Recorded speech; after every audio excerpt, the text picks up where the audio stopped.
Il presidente del consorzio universitario Giovanni Perino fa il punto a un anno dal suo insediamento e rilancia il consorzio universitario Empedocle in provincia di Agrigento. Giuseppe Di Rosa presenta il suo progetto civico Tutti insieme per un Agrigento normale, oggi primo appuntamento itinerante nel quartiere di Fontanelle. Il Movimento 5 Stelle di Agrigento interviene sulla Silent Room, un manifatto di legno costato ben 126.000 euro e sul taglio delle spese da parte del Comune di Agrigento verso i portatori di handicap. Investiti 16 milioni di euro da parte della Regione Siciliana per la prevenzione nei rischi idrogeologici nell'isola. Predisposta l'autopsia sul cadavere di Giuseppe Vinti, morto durante un incidente nel territorio di Montaperto. 2 agrigentini vincono il trofeo di padel Travel Gate, Alfonso Palmisano e Claudia Sollano.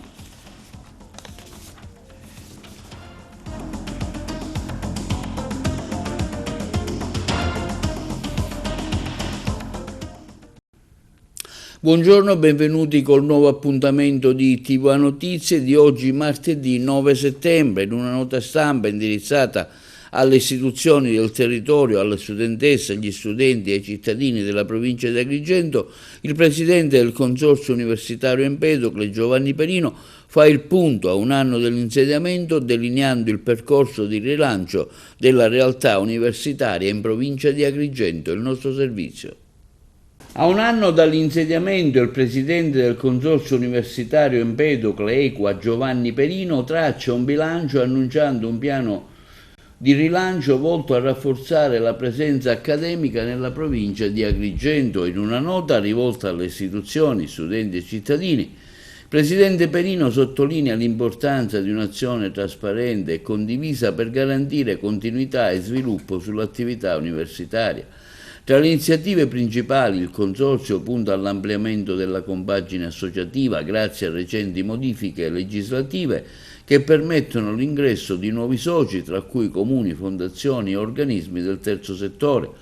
L'obiettivo è quello di rafforzare le risorse e le competenze per migliorare l'offerta formativa e contrastare lo spopolamento giovanile. Il presidente Perino evidenzia inoltre la necessità di un aumento delle quote consortili da sottoporre a breve all'Assemblea per sostenere i fabbisogni correnti e i progetti in corso. Perino affronta anche il tema del contenzioso con l'Università di Palermo in corso dal 2016 che ha inciso negativamente sull'offerta accademica. Il consorzio Equa ha avviato un dialogo istituzionale per una soluzione transattiva con l'intento di chiudere la controversia entro quest'anno. Simili auspici sono rivolti alla risoluzione delle tensioni anche con l'ente provincia regionale, auspicando un ritorno alla stessa nella compagine consortile. Negli ultimi 10 anni l'Equa ha formato oltre 5.000 laureati, sviluppati progetti di ricerca applicata e creato reti con il tessuto produttivo locale, diventando un presidio culturale e sociale per tutto il territorio. Il presidente Perino conclude invitando le istituzioni regionali e nazionali a riconoscere il ruolo dei consorzi universitari nei territori fragili e a garantire gli strumenti di supporto finanziario, e l'Empedocle Consorzio Universitario di Agrigento continuerà a operare con rigore, trasparenza e spirito di servizio, consapevole che investire nella conoscenza significa creare lavoro, innovazione e coesione sociale. Dopo l'avvio ufficiale del progetto civico Tutti insieme per un Agrigento normale promosso dal Movimento Civico Mani Liberi e Associazione Nuovo Millennio, guidato da Giuseppe Di Rosa, avvenuto in piazza Ravanusella sabato scorso, il percorso nei quartieri prosegue oggi con un nuovo appuntamento a Fontanelle, dedicato a un tema cruciale, la verità sui conti del comune e le ricadute sui servizi ai cittadini. Abbiamo sentito lo stesso Di Rosa. Giuseppe Di Rosa, un congiuntivo di questa manifestazione che si è svolta in piazza Ravanusella, dove lei ha presentato il suo movimento. Abbiamo presentato un progetto per Agrigento, tutti insieme per un Agrigento normale, un progetto nel quale siamo partiti a parlare delle problematiche del bilancio agrigentino. È giusto che la città sappia qual è lo stato delle casse comunali. È giusto che se dobbiamo iniziare ad avere un confronto con le forze politiche che hanno amministrato negli ultimi 40 anni Agrigento, tutti debbano sapere lo stato delle casse comunali. Abbiamo mostrato le casse comunali, continueremo a farlo. Oggi abbiamo il primo incontro del tour dei quartieri. Noi andremo nei quartieri a spiegare alla gente la realtà delle casse comunali, la realtà di quello che noi vorremmo fare per Agrigento per risollevarla dallo stato di impasse in cui si trova. Una cosa è certa, continuando così Agrigento potrebbe chiudere i battenti, siamo già quasi al dissesto finanziario, non parte con Miccichè ma parte anche da molto più lontano. Oggi abbiamo la soluzione, noi vogliamo mettere a disposizione i nostri progetti, tra i progetti qualcuno dice che noi stiamo raccontando balle, non è così, noi dimostreremo, e questo tour dei quartieri è proprio quello che vogliamo fare, dimostreremo come effettueremo le assunzioni, in che modo e quale beneficio porteranno le assunzioni al Comune di Agrigento. Non saranno assunzioni al Comune ma bensì in delle società di servizi, una delle società si occuperà solo dei servizi sociali, l'altra società si occuperà della gestione del patrimonio del Comune di Agrigento. Non è scritto da nessuna parte che il Comune non debba gestire le sue proprietà, le sue attività, i propri impianti sportivi non li debba gestire il Comune lasciando agli altri il benefit del guadagno. Non è scritto da nessuna parte che Agrigento non debba avere il Comune manager, cioè il manager che si va a occupare della gestione del Comune, che gestisce anche solo ed esclusivamente i parcheggi nella valle e le strisce blu e tutto quello che gira attorno al business della Valle dei Templi, deve tornare ad essere amministrato dal Comune. Noi dimostreremo così facendo che recupereremo 10 milioni di euro che saranno introiti per il Comune, daremo 200 posti di lavoro e eviteremo e inviteremo la città a pagare le tasse. Meno tasse ma pagandole tutti. Oggi c'è un introito del 50% delle tasse comunali con il limite al massimo. Noi ridurremo di almeno il 15% le tasse, ma le dovremo pagarle tutte. Non c'è un 20% di gente che non può permetterselo, benissimo, ci sarà un benefit per tutti, ci sarà un bonus per quelli che hanno un ISEE diverso dagli altri e aiuteremo anche le famiglie. Abbiamo già dimostrato sabato nel primo incontro che le ultime amministrazioni hanno distratto 10 milioni di euro che erano indirizzate ai servizi sociali. Bene, dimostreremo che noi rimetteremo in carreggiata i servizi sociali, dimostreremo come gli altri hanno fatto il cattivo tempo, noi dimostreremo come faremo venire spuntare il sole ad Agrigento. Vogliamo solo riportare Agrigento alla normalità. Correggendo quello che abbiamo trovato nel bilancio, potremo produrre. Se non si produrrà questo, Agrigento non avrà futuro. Quindi diamo appuntamento oggi pomeriggio. Oggi pomeriggio in via Celsa a Fontanelle saremo lì, risponderemo alle domande della gente e mostreremo i nostri programmi. Naturalmente non tralasceremo di dire no al rigassificatore, no al metanodotto, diremo come la pensano i movimenti che stanno inglobandosi in un unico movimento. Abbiamo già specificato che non c'è assolutamente nessuna nostra candidatura a sindaco di Agrigento, ma siamo pronti ad avere il nostro candidato. Gli altri appuntamenti? Gli altri appuntamenti saremo giovedì a Monserrato e entro domani daremo il calendario delle prossime settimane.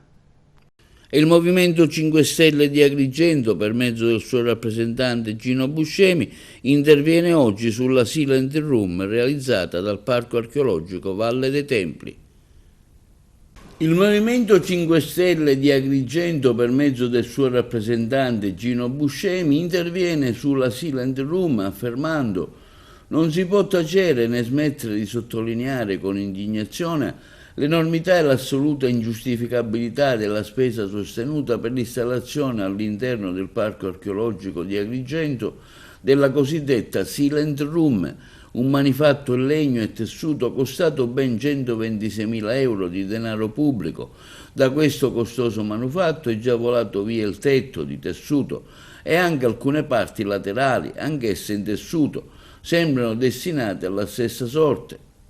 Abbiamo scelto di diffondere una nota stampa su questo spreco, afferma Gino Buscemi di 5 Stelle, e non su altri, sui quali ci riserviamo di intervenire in seguito una volta chiusa definitivamente questa disastrosa parentesi chiamata Agrigento Capitale della Cultura 2025, poiché l'installazione da 126.000 euro sarà rimossa già da questo mese di settembre. Alla città non rimarrà nulla se non il ricordo dello spreco e allora, conclude Buscemi, ci chiediamo perché non affidarne la realizzazione a un bravo falegname che l'avrebbe potuto costruire con meno del 20% dell'importo. Sorge spontanea la domanda, la Corte dei Conti e la magistratura ordinaria hanno già aperto dei dossier su queste e su altre spese enormi, ingiustificabili, che hanno contraddistinto Agrigento Capitale della Cultura 2025. E sempre il Movimento 5 Stelle di Agrigento, in una nota stampa, afferma che i tagli ai portatori di handicap al comune di Agrigento, per mezzo di una lettera inviata al sindaco da parte del suo rappresentante, con riferimento alla delibera di giunta 160 del 13 settembre 2024, dove si è deliberata una decurtazione all'assistenza all'autonomia e comunicazione del 40%, riteniamo che non sia etico né moralmente accettabile non provvedere al reperimento delle risorse anche dal fondo di riserva per garantire la totalità dell'assistenza necessaria a questi concittadini più fragili. Inoltre le chiediamo, afferma il Movimento 5 Stelle, di attivarsi con estrema sollecitudine a reperire le risorse necessarie al fine di consentire senza soluzione di continuità il proseguo della necessaria assistenza. E sui fiumi investiti quest'anno 16 milioni di euro per 134 interventi. Per il presidente della regione Schifani la prevenzione del rischio idrogeologico è tra le priorità del mio governo, il servizio. Un piano straordinario di 134 opere e interventi sui corsi d'acqua siciliani realizzato nei primi 8 mesi dell'anno con un investimento da parte della regione di 16 milioni di euro. Sono i numeri diffusi dall'autorità di bacino della Presidenza della Regione Siciliana relativi al 2025 che fanno riferimento alle azioni messe in campo dalla struttura per garantire la tutela del territorio. La prevenzione del rischio idrogeologico, sottolinea il Presidente della Regione Renato Schifani, rappresenta una delle priorità del mio governo. Con questo piano straordinario di interventi abbiamo dimostrato attenzione e responsabilità verso i territori più fragili, tutelando al tempo stesso la sicurezza dei cittadini. Continueremo a investire nella cura dei corsi d'acqua e nella manutenzione del suolo, perché solo con una gestione attenta e costante possiamo ridurre gli effetti negativi dei cambiamenti climatici, garantendo un futuro più sicuro alla nostra isola. Nel dettaglio, gli interventi portati avanti dalla struttura guidata da Leonardo Santoro sono così ripartiti: 47 il regime di convenzione con i comuni nel cui territorio scorso il corso d'acqua, 13 in convenzione con l'ente Sviluppo Agricolo ESA, 7 attuati direttamente dall'autorità di bacino, 67 realizzati grazie alle risorse del Fondo per lo Sviluppo delle Montagne Italiane. Le attività hanno riguardato prevalentemente la messa in sicurezza dei corsi d'acqua, la risagomatura degli argini, la rimozione di materiale accumulato, l'eliminazione della vegetazione invasiva, oltre al completamento e alla realizzazione di opere di difesa idraulica e di tutela del suolo previste nei piani regionali di settore. Sono state inoltre avviate interventi per la riduzione dei rischi antropici. Inizieranno giorno 15 settembre le lezioni dell'Istituto Comprensivo Rita Levi Montalcini. In merito abbiamo sentito stamani il dirigente scolastico Luigi Costanza.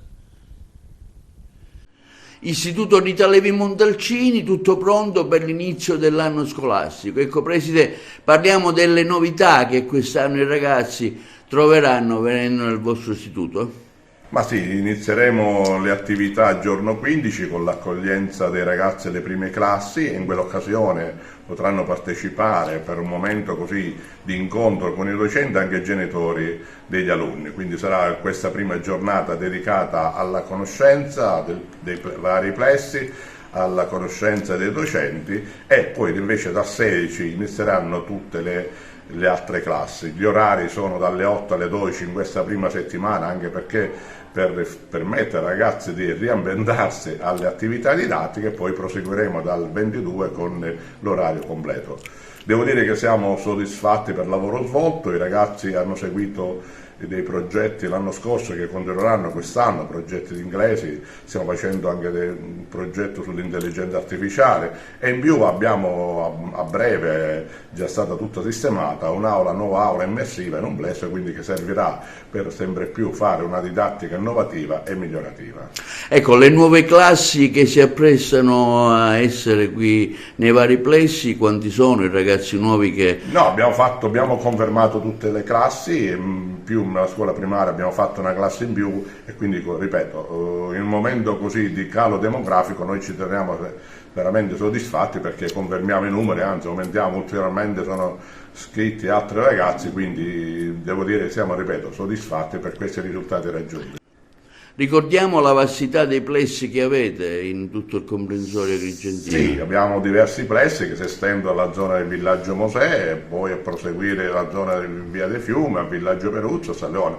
Però, ripeto, ormai è una macchina ben collaudata, io in questo ringrazio tutto il personale che mi collabora, i referenti di plesso, diciamo il personale collaboratori scolastici, gli uffici segreteria con in testa la DSGA che si fa un lavoro di squadra enorme e i risultati si vedono. Ecco, la vostra è una scuola a cui lei preside sta attento anche alla pulizia degli spazi esterni, come stiamo vedendo, affinché l'accoglienza dei nuovi sia sempre giusta e in ambienti sani e salubri?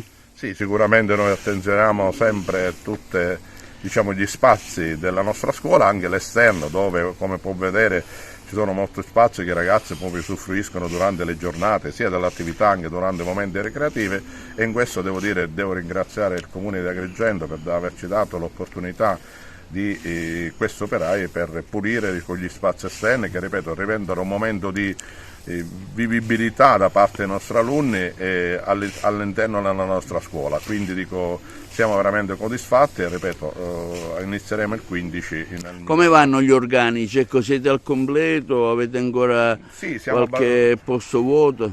No, vabbè, diciamo che tutto il personale docente è quasi al completo, mancano qualche piccola nomina, però ripeto, siamo soddisfatti perché sono arrivati dei docenti già a tempo indeterminato che hanno una grande esperienza alle spalle e quindi questo sarà sicuramente positivo per noi. Non abbiamo grosse difficoltà, abbiamo coperto tutto il personale, abbiamo tutto personale in servizio, per cui tranne qualche piccola nomina che deve essere fatta a breve, però ripeto ci sentiamo soddisfatti perché, ripeto, tutto il personale è completo di gente molto valida, di docenti molto validi e preparati. Favara, il CGA annulla il trasferimento del centro di fisioterapia da Agrigento, il nostro servizio. Lo studio di riabilitazione fisioterapica Caprara Agostino SNC, accreditato ad Agrigento, aveva ottenuto l'autorizzazione a trasferire la propria sede a Favara, un'operazione che secondo la Polimedica SRL sarebbe avvenuta in violazione della normativa regionale che regola l'accreditamento e lo spostamento delle strutture sanitarie della stessa branca all'interno del medesimo distretto sanitario. Per questo la società di Favara aveva presentato un ricorso contro l'autorizzazione rilasciata dall'ASP di Agrigento. In un primo momento però il TAR Sicilia, con sentenza del febbraio del 2022, aveva respinto le contestazioni, giudicando legittimo il trasferimento del centro di fisioterapia da Agrigento a Favara, dichiarando inammissibili anche i ricorsi presentati dal sindacato AMSA FKT e dall'Ippolit Petari SRL, contrari all'operazione. La Polimedica SRL, a difesa degli avvocati Michele Cimino e Giovanni Sellitto, Ha quindi presentato appello al Consiglio di Giustizia Amministrativa per la Regione Siciliana, ribadendo la presunta illegittimità del provvedimento con sentenza pubblicata a fine agosto. Il CGA ha accolto le argomentazioni della società favarese, annullando il trasferimento e introducendo un principio innovativo. L'ASP in casi analoghi non potrà più limitarsi a un atto di discrezionalità amministrativa, ma dovrà fornire una motivazione rafforzata che giustifichi l'operazione. Contestualmente i giudici amministrativi hanno condannato l'ASP di Agrigento a rimborsare le spese processuali sostenute dalla Polimedica SRL nei 2 gradi di giudizio per un totale di 6.000 euro, una decisione destinata a incidere sulle future procedure di trasferimento delle strutture sanitarie accreditate nel territorio siciliano. E la Procura di Agrigento ha disposto l'autopsia sulla salma di Giuseppe Vinti, il 20enne di Raffadali, deceduto in un tragico incidente stradale avvenuto lungo la strada provinciale 17 in territorio di Montaperto.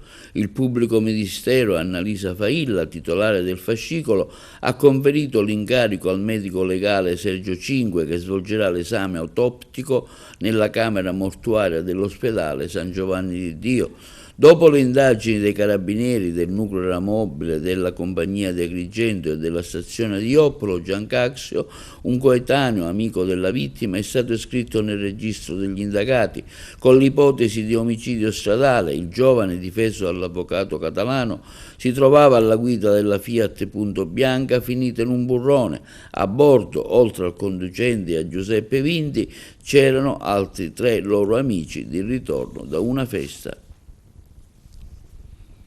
Il furto è avvenuto lo scorso venerdì pomeriggio al terzo piano di uno stabile di via Regione Siciliana, nei pressi del Quadrivio Spinasanta. Non sono stati rinvenuti da parte dei carabinieri segni di effrazione da scasso. I ladri hanno colpito nuovamente in città, questa volta riuscendo a fare razzia nell'appartamento di una pensionata 81enne che vive da sola.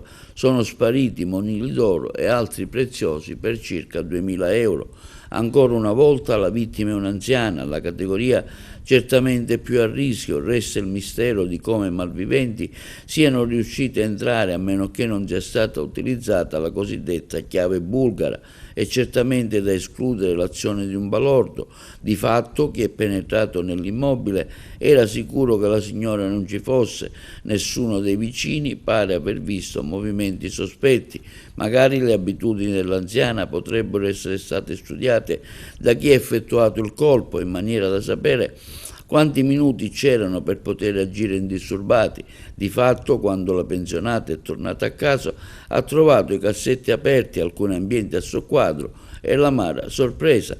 Oltre al danno economico si somma quello affettivo che aveva loro di famiglia sottratto. Per risalire agli autori del furto sono in corso le indagini dei militari, non è escluso che la mano criminale sia la stessa di altri analoghi episodi avvenuti.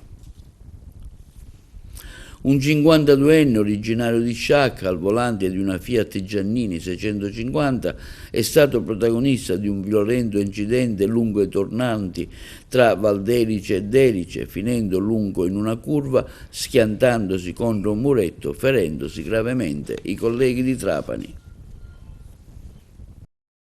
Momenti di grande apprensione nella giornata di domenica 7 settembre lungo i tornanti tra Valderice ed Erice, in occasione della 67esima edizione della cronoscalata Monte Erice. Il pilota Calogero Bono, originario di Sciacca, impegnato nel terzo raggruppamento delle auto storiche al volante di una Fiat Giannini 650 NP, è stato protagonista di un violento incidente che ha interrotto la competizione. All'uscita di un tornante, Bono ha perso i controlli della vettura, abbattendo le 2 barriere di protezione per poi schiantarsi contro un muretto. La direzione di gara ha immediatamente interrotto la prova per permettere i soccorsi. Il pilota è stato trasportato e stabilizzato all'ospedale Sant'Antonio Abate di Trapani. Il presidente dell'Automobile Club di Trapani, Giovanni Pellegrino, intervenuto a margine della competizione, ha rivolto un pensiero al pilota. Gli auguriamo la pronta guarigione, sapendo che è ricoverato in ospedale. Allo stesso tempo dobbiamo dire grazie anche alla macchina organizzativa che punta da sempre sulla sicurezza. La celerità di intervento della squadra dei soccorsi è stata fondamentale e adesso speriamo che Calogero Bono si rimetta il primo possibile. La competizione è successivamente ripresa. L'incidente ha ricordato quanto la Monterice, con i suoi tornanti tra Valderice ed Erice, resti una delle cronoscalate più difficili e selettive del panorama nazionale. A vincere la 67esima edizione del campionato Supersalite è stato il pilota toscano Simone Fagioli, secondo posto per il marsalese Francesco Conticelli, mentre sul terzo gradino del podio è salito Samuele Cassiba di Ragusa. Al termine della competizione, ad accogliere i primi classificati c'è stata anche la fanfara del 6° Reggimento dei Bersaglieri di Trapani, che ha lietato gli spettatori prima con le marce e poi con l'inno di Mameli. La soddisfazione di oggi è immensa, conclude Giovanni Pellegrino, presidente dell'Automobile Club Trapani, organizzatore della manifestazione motoristica, perché abbiamo visto una grande presenza di pubblico giunto per assistere alla gara. Le città del territorio si sono strette attorno a questi campioni che hanno scelto Erice per partecipare alla nostra cronoscalata. Tragico incidente stradale sulla statale 121, scorrimento veloce Palermo-Agrigento, nel tratto compreso tra Misilmeri e Bolognetta all'altezza del chilometro 242. A perdere la vita è stato Roberto Coniglio, di 42 anni, originario di Mussomeli. L'uomo era alla guida di una Mercedes classe B che è uscita di strada e che si è ribaltata più volte. A chiamare i soccorsi sono stati alcuni automobilisti. È intervenuto il personale del 118 che ha potuto constatare il decesso, sul posto anche i carabinieri e i vigili del fuoco. Solo 2 giorni fa altre 3 persone hanno perso la vita in uno scontro tra 2 morti nel Siracusano. Si tratta di un marito e una moglie di 33 e 39 anni di Catania e di un 40enne di origine rumene che abitava nel Ragusano. 2 cadaveri sono stati sbarcati durante la notte sul molo di Lampedusa. Erano su un'imbarcazione di 8 metri insieme a 44 migranti di nazionalità egiziana, eritrea, gambiana e algerina, soccorsa dalla motovedetta V1302 della Guardia di Finanza. Tra le persone sbarcate anche 3 intossicati da idrocarburi che sono stati subito portati al poliambulatorio dell'isola. I corpi sono stati invece trasferiti alla camera mortuaria nel cimitero di Cala Pisana, dove verrà effettuata l'ispezione cadaverica. Verosimilmente i 2 giovani migranti sono morti a causa di un'intossicazione da idrocarburi. Concluso il 28° trofeo Travelgate di Padel, vincono Alfonso Palmisano e Claudia Sollano il servizio. Si è conclusa la 28ª edizione del trofeo Travelgate di Padel amatoriale, un torneo che vanta una lunga tradizione come pochi in tutta la regione.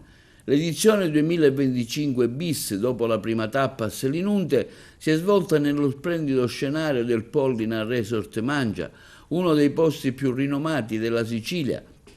Ad aggiudicarsi questa edizione extra del torneo è stata la coppia formata da Alfonso Palmisano e Claudia Sollano, che in una finale molto equilibrata ha superato soltanto a super tie break la coppia formata da Salvo Di Benedetto e Caterina Capraro. Premi per tutti i finalisti, compresi i voucher per la partecipazione alla prossima edizione 2026 del torneo Travelgate, del quale non si conosce ancora la data e il luogo di svolgimento. Archiviamo questa ennesima edizione, ha dichiarato Gero Bellavia, organizzatore del torneo, che ancora una volta è riuscito a legare la passione sportiva con la voglia di rilassarsi e trascorrere un weekend fantastico. Siamo appena tornati, ma stiamo già pensando alla nuova edizione. Il nostro torneo è itinerante e stiamo pensando a una location che possa soddisfare le esigenze di tutti, sportivi, familiari e semplici villeggianti dei weekend. Linea alla regia per la pubblicità. E nell'ambito della rassegna del teatro d'autore e musica al Teatro dell'Efebo si terrà il prossimo 12 settembre, venerdì, la rappresentazione L'altro figlio, un'azione tecnica tratta dalla novella di Luigi Pirandello, con l'adattamento di Angelo Cinque e la regia di Pippo Alvaro. Vediamo questo promo dell'evento. Ti piace il teatro? E allora devi assolutamente segnarti questa data. Venerdì 12 settembre alle ore 21 al Teatro dell'Efebo di Agrigento la Concordia metterà in scena 2 momenti pirandelliani. Un monologo del personaggio della figliastra tratto da 6 personaggi in cerca d'autore e L'altro figlio, commedia in un atto, che rappresenta una delle figure di madri più inquietanti dell'intera letteratura pirandelliana. Vorrebbe metterla gridando come una furia dilaniatrice, come un disgusto esasperato. Maledetti! È meglio se restiamo noi soli a farnia. Solità, santità! Che quella le dava lavoro, perché aveva addocchiato me. L'adattamento è di Angelo Cinque, la regia è di Pippo Alvaro, scenografie e costumi di Donatella Giannettino. Per informazioni e biglietti puoi visitare il sito web www.giardinoefebo.it oppure puoi recarti al box office in via Imera 29 Agrigento oppure contattarli telefonicamente allo 09 22 20 500. Questo sarà il penultimo appuntamento al Teatro dell'Efebo e se sei un appassionato o appassionata di teatro non puoi assolutamente perdertelo. Ti aspettiamo venerdì 12 settembre alle ore 21 al Teatro dell'Efebo. Non mancare. E questo è tutto per TV Notizie di oggi. Vi ricordiamo che i nostri programmi si possono vedere in tutta Italia sul canale 268 del digitale terrestre, perché alla Smart TV, in streaming sul sito www.televideoagrigento.tv, il telegiornale sul canale 93 di Video Sicilia alle 15, alle 20 e replica la mattina alle 9. Inoltre i nostri servizi si possono visionare sul canale YouTube di TVA Televideo Agrigento. E questo è tutto e vi auguriamo una buona serata.